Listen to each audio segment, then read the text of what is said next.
Undyne, un de mes personnages préférés. J'avais qu'une hâte, c'était de parler d'elle. Je sais qu'il y a un moment de cela, j'avais dit qu'il y aurait une vidéo sur elle bien avant Gaster, mais j'ai été contraint de changer mes plans. Donc ma vidéo sur Undyne, la voici, la voilà. Mais laissez-moi d'abord vous faire une petite présentation du personnage. Undyne est la capitaine de la garde royale des souterrains dans Undertale. Elle est déterminée, très forte et passionnée d'anime. Elle utilise des sortes de lances magiques comme armes. Sa première apparition a lieu avant d'entrer dans les cascades. Elle est d'abord présentée sous une armure imposante à moitié englobée par les ténèbres. Elle représente une menace pour le joueur au début. Elle va même vous faire quelques embuscades durant votre périple dans les cascades. Une fois arrivée au bout du tunnel, elle se trouve perchée sur un pic au-dessus de la sortie de la grotte. Et petite anecdote ici, j'ai subi la même surprise que lorsque j'ai appris le genre de Samus dans Metroid. Undyne n'était pas un homme, mais une femme poisson. Bon, j'ai été un peu con de ne pas lire correctement les dialogues la première fois que j'ai joué au jeu car il était clairement mentionné par le Monster Kid qu'Undyne était une femme. Mais bon, on fait tous des erreurs. Maintenant que les présentations sont faites, il est temps d'exposer quelques faits sur ce superbe personnage qu'est Undyne.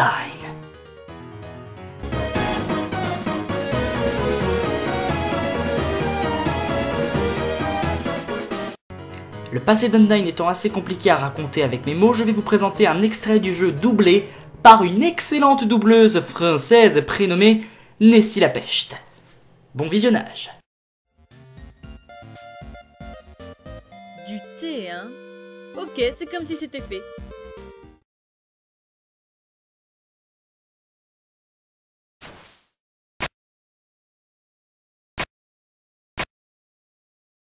Il faut attendre que l'eau chauffe.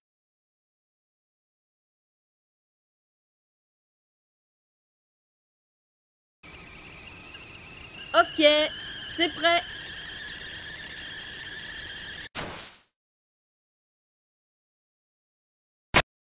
Et voilà.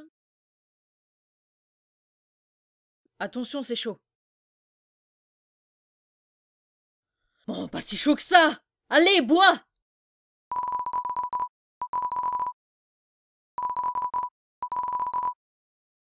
Alors, c'est bon? Je me suis surpassée pour mon nouveau super pote. Eh, c'est bizarre que t'aies choisi ce thé-là. Du thé à la fleur d'or. Le péché mignon d'Asgore. Mais maintenant que j'y pense, tu me fais penser à lui. Vous avez les mêmes roubignoles de lâche, je suppose. Tu sais, j'étais une vraie tête brûlée quand j'étais petite. Pour prouver ma valeur, j'ai essayé de combattre Asgore. Mauvaise idée. Je n'ai pas pu lui donner un seul coup. Et le pire, c'est qu'il ne ripostait jamais.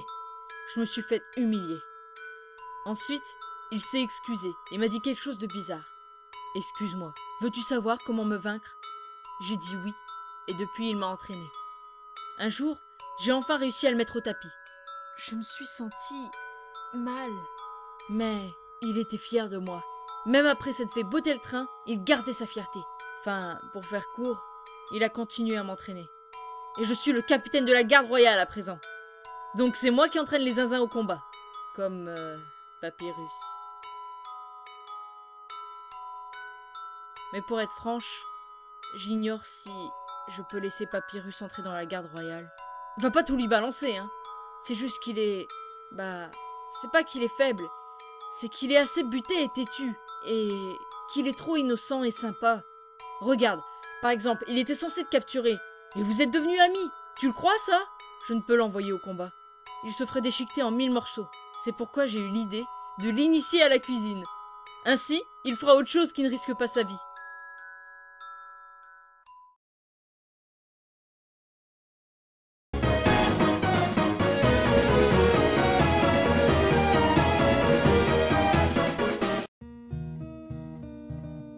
Undyne est un personnage très spécial dans le jeu. En effet, il s'agit d'un des seuls monstres des souterrains à avoir obtenu le pouvoir de la détermination.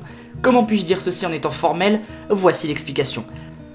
Dans la run Genocide, au milieu du jeu, vous allez affronter une version évoluée d'Undyne, Undyne the Undying. En effet, une fois que vous avez donné un coup qui a littéralement tranché Undyne en deux, celle-ci va commencer à se changer en poussière. Seulement, quelque chose va la pousser à aller jusqu'au bout, à ne pas abandonner la défense des rêves et espoirs de ses amis. Ce surplus de détermination vient à la faire évoluer en Undyne the Undying, un boss particulièrement difficile dans tout le jeu. Mais ce n'est pas sur le combat que nous allons nous attarder. Nous allons nous concentrer sur sa mort. Une fois que vous avez battu Undyne the Undying, à la fin de ses dernières paroles, celle-ci va se mettre à fondre puis à se vaporiser en poussière. La plupart des let's players du jeu ont été surpris de voir l'état dans lequel elle était. Mais vous allez me demander le rapport avec la détermination là-dedans, et bien sachez que j'en viens. Je pense qu'Undyne a obtenu le pouvoir de la détermination après qu'Alphys ait fait des expérimentations dessus sur d'autres monstres. Je vais vous expliquer le pouvoir de la détermination avec l'Entry 5 que vous pouvez trouver dans le True Lab.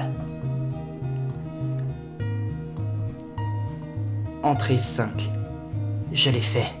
En utilisant les croquis, je l'ai extrait des âmes humaines.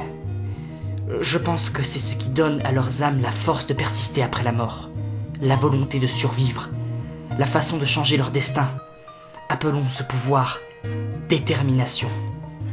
Concrètement, ce qui est arrivé à Undyne au moment où elle s'est fait frapper une première fois avant de se changer en Undying. Il faut savoir qu'Alphys a rencontré Undyne après avoir découvert la détermination.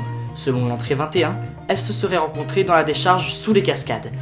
Un jour, Alphys aurait bâti un régime pour Undyne à base de gelée rose que nous pouvons trouver dans une machine dans le laboratoire d'Alphys. Or, cette gelée est produite à partir d'algues maritimes qu'on peut trouver partout dans les grottes des cascades. Mais il y avait quelque chose de pas très propre dans ces algues. Je vous laisse deviner de quoi il s'agit. Les ballerines, accessoires d'attaque que vous trouvez dans ces mêmes algues. Vous allez me dire qu'il n'y a toujours aucun rapport avec la détermination là-dedans? Eh bien sachez que si, il y en a un. En effet, il se trouve que ces ballerines n'ont pas été placées là par pure volonté. Non, non, non. Il y a une personne qui portait ces ballerines et qui est morte dans ces algues. Je veux bien sûr parler de l'âme Indigo, l'âme de l'intégrité. Un des humains à être tombé dans les souterrains avant Frisk. Et Intégrité possédait deux accessoires, le tutu et les ballerines. De plus, sachant qu'il était humain, il avait déjà le pouvoir de la détermination en lui, mais pas le pouvoir de ressusciter. Ce qui fait que sa détermination a été accidentellement insufflée dans les algues, détermination qui a fini dans le plat d'Undyne, et c'est ainsi qu'elle acquérit sa détermination à elle seule, sans même le savoir. Pour finir, cette détermination sera la cause de sa perte, car une entrée du True Lab explique quelque chose de très juteux sur ce pouvoir. Entrée 17. La forme physique des monstres ne peut pas supporter la détermination contrairement aux humains. Avec trop de détermination, nos corps commencent à se détruire. Tout le monde a fondu. Ce qui explique pourquoi Undyne a fondu à la fin du combat. Son corps de monstre n'a pas pu supporter l'épuisement et le surplus de détermination. Elle en est morte.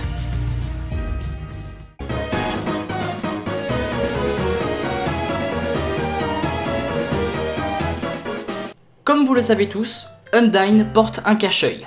Ça lui donne une certaine crédibilité et une ressemblance à Foxy de Pirate Fox de FNAF et Uryobinene de Mirai Nikki. Mais vous êtes-vous déjà demandé ce qu'il peut se cacher derrière ce cache-œil? Et si derrière cet accessoire, ce n'était pas le second globe oculaire de notre ami le poisson, mais autre chose? J'ai donc trouvé quelques théories sur le net qui peuvent être plausibles. Undyne possède 3 sprites différents. Un avec son armure, un avec son armure sans son home, et un autre où elle est sans armure. Mais nous allons nous attarder sur le sprite sans home.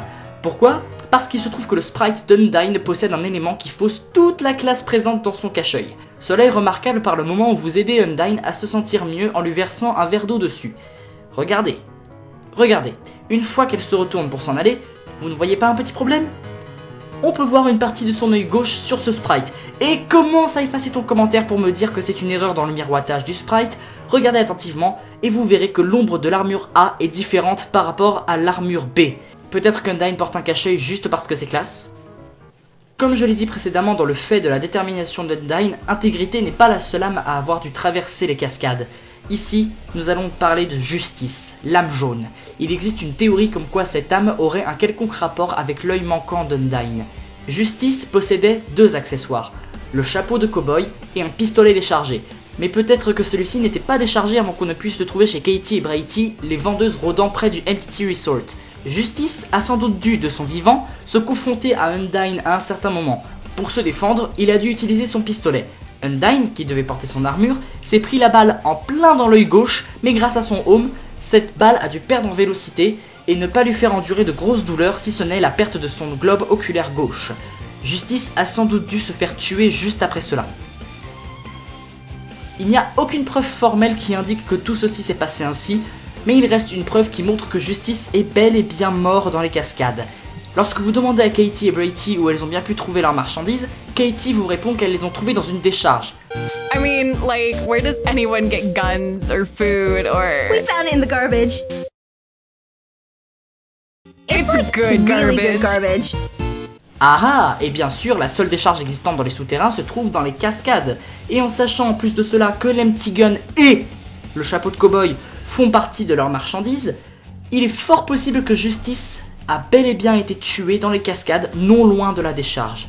J'ai même eu une très bonne idée de la manière dont Justice a été tuée, et cela comporte bien sûr Undyne. Voyez-vous la deuxième fois où Undyne vous poursuit dans le long ponton où elle fait sortir des lances du sol? Imaginons que Justice ait fini à l'endroit du ponton où nous semons Undyne. Dès que Justice a tiré dans l'œil gauche d'Undyne avec son pistolet pour se défendre, celle-ci a dû trancher le ponton par réflexe et faire tomber Justice dans la décharge. J'ai une preuve assez solide. Imaginez de nouveau la scène avec Frisk. Au moment où Undyne arrive face à vous pour en finir et qu'elle tranche le ponton en deux, vous tombez dans un lit de fleurs d'or. Cela ne peut être que l'endroit où Justice a dû mourir. De plus, ce lit de fleurs d'or se trouve juste en face de la décharge. Il est donc totalement possible que Katie et Bratty aient trouvé le chapeau de cow-boy et le pistolet déchargé à cet endroit-là. En tout cas, je suis assez content d'avoir pu parler d'Undyne, un de mes protagonistes préférés d'Undertale, et de parler de ces petits mystères. La source d'une partie de mes informations se trouve dans la description. Attendez avant de quitter la vidéo, je vous invite à lire la description car il y a une information assez importante que je dois vous faire véhiculer. N'hésitez pas à laisser un commentaire et à laisser un pouce bleu à cette vidéo si elle vous a plu. Maintenant, je vous laisse avec une excellente chanson sur le thème de Battle Against a True Hero, écrite entièrement par Ozdust de la chaîne Voyage au centre de la toile, une vraie pépite. Et merci à Nessie la Peste pour sa participation dans le doublage d'Undyne pour raconter son passé. Sur ce, je vous dis à tous à plus, et restez déterminés.